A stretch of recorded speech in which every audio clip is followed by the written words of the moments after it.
Assalamualaikum warahmatullahi wabarakatuh. Anak-anak yang berbahagia, semoga kalian semua dalam keadaan sehat walafiat. Kali ini kita akan belajar tentang mengenal bentuk pecahan. Kemudian nanti ada sedikit materi tentang mengubah bentuk pecahan biasa menjadi pecahan campuran.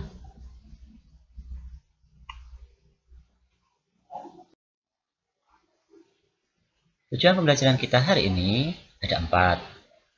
Menjelaskan berbagai bentuk pecahan, mengidentifikasi berbagai bentuk pecahan, memahami perubahan bentuk pecahan, serta menjelaskan perubahan berbagai bentuk pecahan.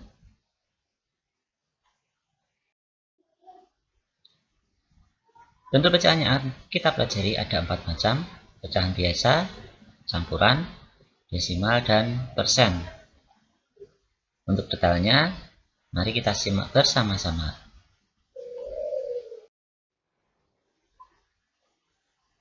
Yang pertama, pecahan biasa dilambangkan dengan B per C, dengan B sebagai pembilang dan C sebagai penyebut. Kemudian contohnya 1 per 2, 3 per 7, 4 per 3, 5 per 11, dan 19 per 13. Pecahan biasa ada 2 macam, yakni pecahan murni. Apa itu pecahan murni? Pecahan yang pembilangnya lebih kecil dibandingkan penyebut. Yang kedua, pecahan tidak murni, yakni pecahan yang pembilangnya lebih besar dibanding penyebutnya. Dari contoh tadi, kita bisa mengelompokkan yang merupakan pecahan murni adalah 1 per 2, 3 per 7, dan 5 per 11. Sedangkan 4 per 3 dan 19 per 13 merupakan pecahan tidak murni.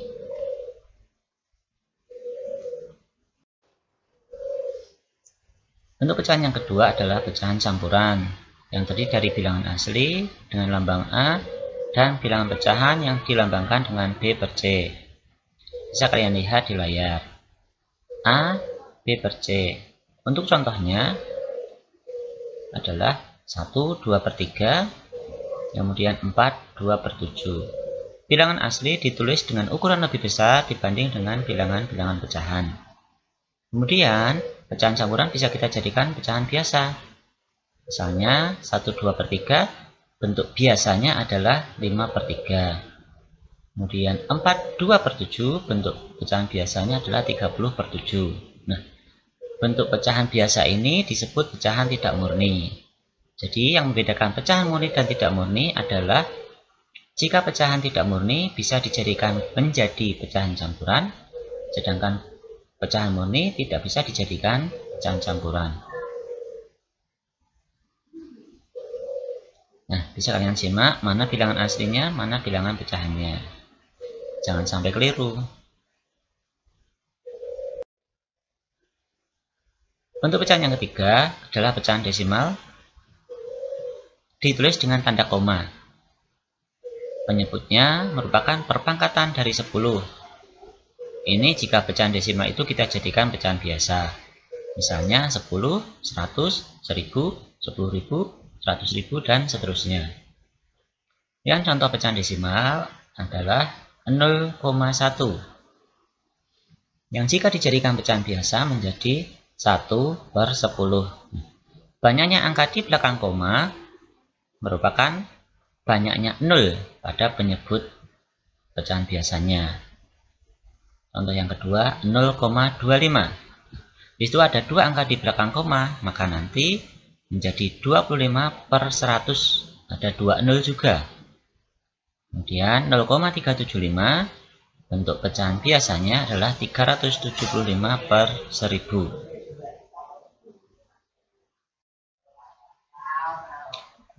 Dan yang terakhir adalah persen, disingkat per 100.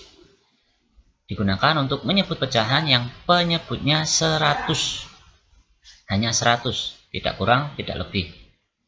Lambangnya 0 garis miring 0. 0 kecil nggih. Contohnya 19%, yang jika dijadikan pecahan biasa menjadi 19/100. 38,2%. Bentuk pecahan biasanya 38,2/100. 100%, 100/100. Mudah bukan?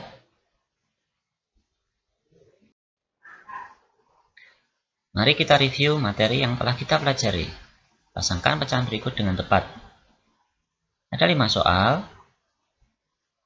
A, B, C, D, dan E. Kemudian jenisnya juga ada 5. Campuran, murni, tidak murni, persen, dan desimal. Kalian tidak perlu menulis soal atau jawabannya. Nah, mari kita tebak bersama-sama. Untuk A, 9/7. Bentuknya adalah pecahan biasa. Tapi ingat tadi ada 2, pecahan biasa murni dan tidak murni. Yang A adalah pecahan tidak murni. Karena pembilangnya lebih besar. Yang B jelas ada lambang 0, maka jenisnya adalah persen. Nomor 3, ada bilangan asli dan bilangan pecahan di sana. Maka namanya atau jenisnya adalah pecahan campuran. Untuk yang D, ada tanda koma di sana. Jelas desimal.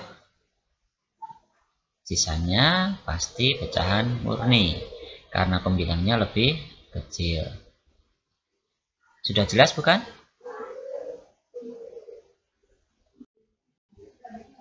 Sekarang kita masuk materi yang kedua, mengubah bentuk pecahan biasa. Untuk sesi ini yang kita pelajari baru satu jenis, yakni mengubah pecahan biasa menjadi campuran.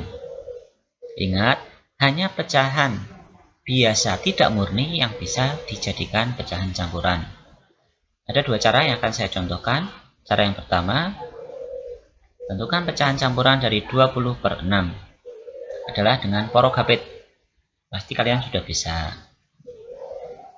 20 dibagi 6.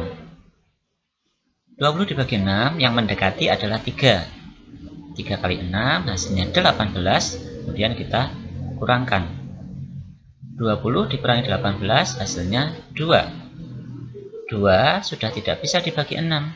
Maka selesai hitungan kita.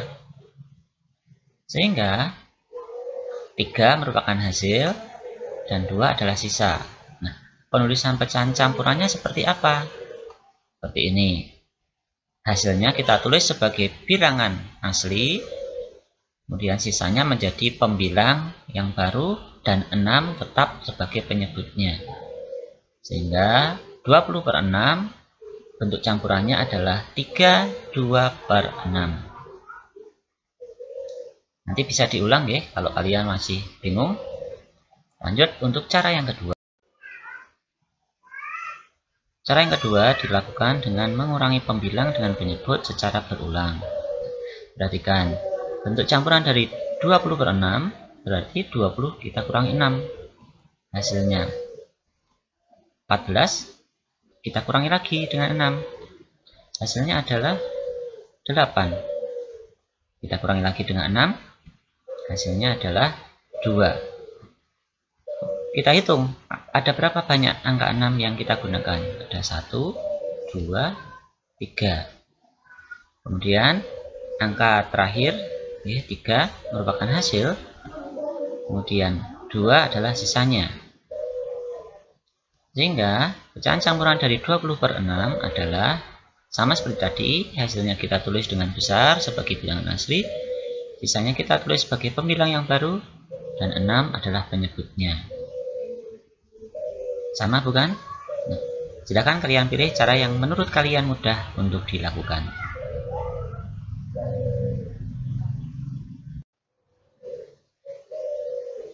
Mari kita berlatih soal. Ubahlah menjadi pecahan campuran. Ada 5 soal. 5/4 sama dengan titik-titik per 4.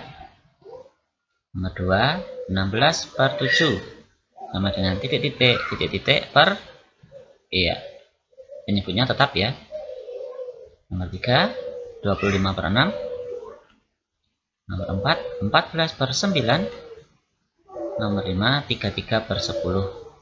Penyebutnya tetap 10. Kalian boleh menggunakan cara 1, boleh menggunakan cara 2. Selamat mengerjakan. Terima kasih telah menyaksikan.